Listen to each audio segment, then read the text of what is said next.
సర్వేపల్లి నియోజకవర్గంలోని తోటపల్లి గూడూరు మండల గ్రామాలైన నరుకూరు చిన్నచెరుకూరు గ్రామాల్లో మంత్రి కాకాని గోవర్ధన్ రెడ్డి ఎన్నికల ప్రచారం నిర్వహించారు. ఈ సందర్భంగా మంత్రికి స్థానిక వైకాపా నేతలు ఆకుల మధు గౌడ్, వెలిచెల్ల శ్రీనివాసులు గౌడ్, కోడూరు విష్ణువర్ధన్ రెడ్డి కార్యకర్తలు ఘన స్వాగతం పలికారు.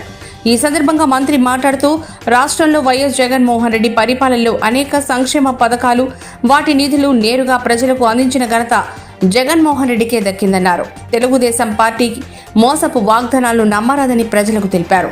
మాజీ మంత్రి సోమిరెడ్డిపై విమర్శలు గుప్పించారు. ఈ ఎన్నికల్లో తనతో పాటుగా పార్లమెంటుకు పోటీ చేస్తున్న డాక్టర్ గురుమూర్తిని గెలిపించాలని విజ్ఞప్తి చేశారు. ఈ కార్యక్రమాల్లో ఎంపీపీ ఉప్పల స్వర్ణలత, మండల పార్టీ అధ్యక్షులు శంకరయ్య గౌడ్, అధికార ప్రతినిధి తలమంచి సురేంద్రబాబు, నరుకూరు మాజీ సర్పంచ్ క్రియాశీలక నేత ఆకుల మధుసూదన్ గౌడ్, ఎలిచెర్ల శ్రీనివాసులు గౌడ్, వేగూరు శ్రీనివాసులు, ఆకుల నవీన్, ఇనమల శ్రీను, కల్లు గోపి, ఓడా కిషోర్, ముసలి పరంధామయ్య, పవన్ నవీన్, చిన్న చెరుకూరు నేతలు కోడూరు పురంధర్ రెడ్డి, విష్ణుకుమార్ రెడ్డి, చిన్న చెరుకూరు గోవర్ధన్ రెడ్డి ఎన్నికల ప్రచారంలో బీజేపీ నేతలు, అధిక సంఖ్యలో పార్టీ నేతలు, కార్యకర్తలు పాల్గొన్నారు. జగన్నే మళ్ళీ గెలిపిస్తామనేటువంటిది ప్రజల నుంచి వస్తున్నటువంటి మాట. ముఖ్యమంత్రి 5 సంవత్సరాలు పరిపాలన చేసిన తర్వాత ప్రజల్లోకి వెళ్తే కొంతమందిలో అయినా కాస్త అసంతృప్తి అనేది ఉంటుంది మనం చూస్తాం. అటువంటిది ఏమీ లేకుండా ఏకపక్షంగా ప్రజలందరూ జగన్ వైపు మొగ్గు చూపుతున్నారంటే 5 సంవత్సరాల్లో జగన్మోహన్ రెడ్డి గారి మార్పు పరిపాలన ఆంధ్ర రాష్ట్ర ప్రజలు అభినందిస్తున్నారనేటువంటిది స్పష్టంగా అర్థమవుతుంది. ఈరోజు ఒక్కసారి ప్రచారానికి వెళ్తే, ప్రజల్లోకి వెళ్తే అనేక సందర్భాల్లో వెళ్ళాం.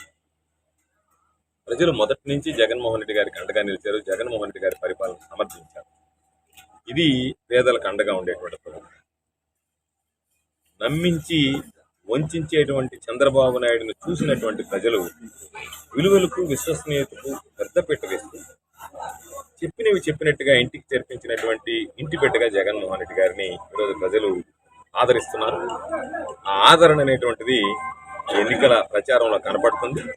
రేపు మే 13వ తేదీ ఎవరు ఎన్ని లెక్కలు చెప్పినా ప్రజలు సంపూర్ణమైనటువంటి ఆశీస్సులతో మరొకసారి జగన్మోహన్ రెడ్డి గారికి పరిపాలనా పగ్గాలు అప్పచెప్పడానికి సిద్ధంగా ఉన్నారనేటువంటిది స్పష్టమైనటువంటి నేపథ్యం.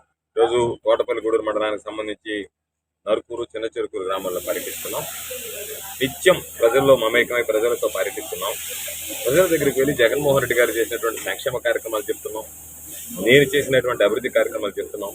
ఈరోజు గ్రామాల్లో వెళ్తే మట్టి రోడ్డు అనేటువంటిది కనిపించకుండా, ఎవరు వచ్చి ఏమి అభివృద్ధి చేశారనేటువంటి మాట మాట్లాడకుండా ఈరోజు అభివృద్ధి చేశాం. సర్వేపల్లి నియోజకవర్గం జగన్మోహన్ రెడ్డి గారు అర్హత కలిగినటువంటి ప్రతి కుటుంబానికి సంక్షేమ పథకాలు అందించారు. ఇవి వైఎస్ఆర్ కాంగ్రెస్ పార్టీకి సంబంధించి మేము నిర్వహిస్తున్నటువంటి ప్రచారం, మేము చేస్తున్నటువంటి ప్రజల దగ్గరికి వెళ్ళి చేస్తున్నటువంటి విజ్ఞప్తి. ప్రత్యర్థిగా సోమిరెడ్డి ఉన్నాడు, ప్రజల్లోకి వెళ్ళలేడు. కారణం ఏమిటంటే కాబట్టి ఎంతసేపటికి నేను అట్టయిపోయింది, ఇది ఇట్టయిపోయింది అని చెప్పుకున్నానని గోబెల్స్ ప్రచారం చేయడం తప్ప ప్రజలలో పరపతి శూన్యం, సున్నా.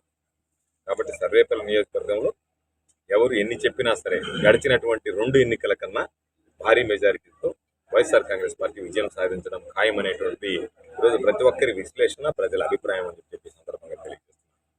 ఈరోజు ఒక్కసారి చూస్తే సిద్ధం సభ మధ్యాహ్నం 3 గంటలకి కావల్లో పెట్టాడు, మధ్యాహ్నం 3 గంటలకి మేదరమెట్లో పెట్టాడు. మేదరమెట్లో పెట్టినటువంటి సభ దాదాపుగా 200 కిలోమీటర్ల పైన వెళ్ళి ఆ రోజు 15,000 మంది సర్వేపల్లి నియోజకవర్గం నుంచి హాజరయ్యారు. ఉదయాన్నే నిద్రలేచి బయలుదేరి వెళ్ళి 4 గంటల ప్రయాణం చేసి జగన్మోహన్ రెడ్డి గారి సభకు హాజరై మరలా తిరిగి అర్ధరాత్రి వచ్చినటువంటి వాళ్ళు కొంతమంది ఉన్నారు, తెల్లవారుజాముకి ఇళ్లకు చేరుకున్నటువంటి వాళ్ళు కొంతమంది ఉన్నారు. మొన్న కావలి సభకు సంబంధించి ఎన్నికల ప్రచారం నిర్వహిస్తున్నటువంటి నేపథ్యంలో దాదాపుగా 10 నుంచి 12,000 మంది జగన్మోహన్ రెడ్డి గారి కావలి సభకు హాజరయ్యారు. అది 3 గంటలకు ప్రారంభమైనటువంటి సభ. జగన్మోహన్ రెడ్డి గారు 3 గంటలకు మాట్లాడతాడంటే 2 గంటల 30 నిమిషాలకే ఎక్కడా కూడా చోటు లేకుండా కిక్కిరిసిపోయినారు జనం. అసలు ఒకసారి చూస్తే ఎక్కడి నుంచి వచ్చారు ఇంత జనం అనిపించేటువంటి పరిస్థితి ఏర్పడింది. చంద్రబాబు నాయుడు సర్వేపల్లిలో సభ పెడితే పాపం సభకి 100ల సంఖ్యలో జనం రావడం అనేటువంటిది ముఖ్యమంత్రి స్థాయిగా పనిచేసినటువంటి వ్యక్తికి ఈరోజు సోమిరెడ్డిని నమ్ముకొని ఈరోజు బ్రహ్మాండంగా పాపం జనాన్ని తరలిస్తారని చెప్పి ఆయన మీద నమ్మకంతో సభ ఏర్పాటు చేశాడు. మొదలకూరు ప్రజాగళం సభ అట్టర్ ఫ్లాప్ అయిందనేటువంటిది నేను మరొకరు మాట్లాడగా తెలుగుదేశం పార్టీ శ్రేణులు, చంద్రబాబు నాయుడుతో వచ్చినటువంటి ఆయన బృందం ప్రతి ఒక్కరు కూడా తేల్చి చెప్పినటువంటి విషయం.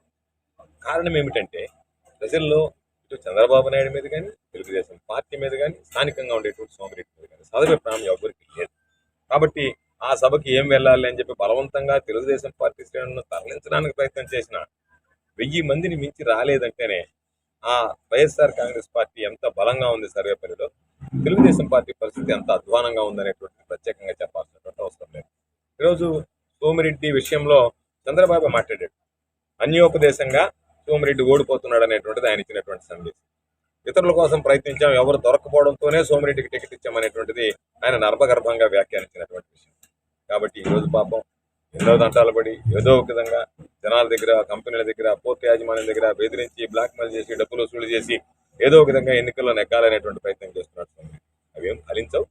ప్రజలు ఈరోజు ఏకపక్షంగా జగన్మోహన్ రెడ్డి వైపు నిలుస్తున్నారు. ఈరోజు జగన్మోహన్ రెడ్డి గారికి అండగా ఉంది, జగన్మోహన్ రెడ్డి గారి నాయకత్వాన్ని బలపరుస్తున్నారు. తప్పనిసరిగా రేపు జరగబోయేటువంటి ఎన్నికల్లో గతంలో వచ్చినటువంటి మెజారిటీ కన్నా భారీ మెజారిటీతో సర్వేపల్లి నియోజకవర్గంలో విజయం సాధించడం వైఎస్ఆర్ కాంగ్రెస్ పార్టీ ఖాయమని చెప్పేసి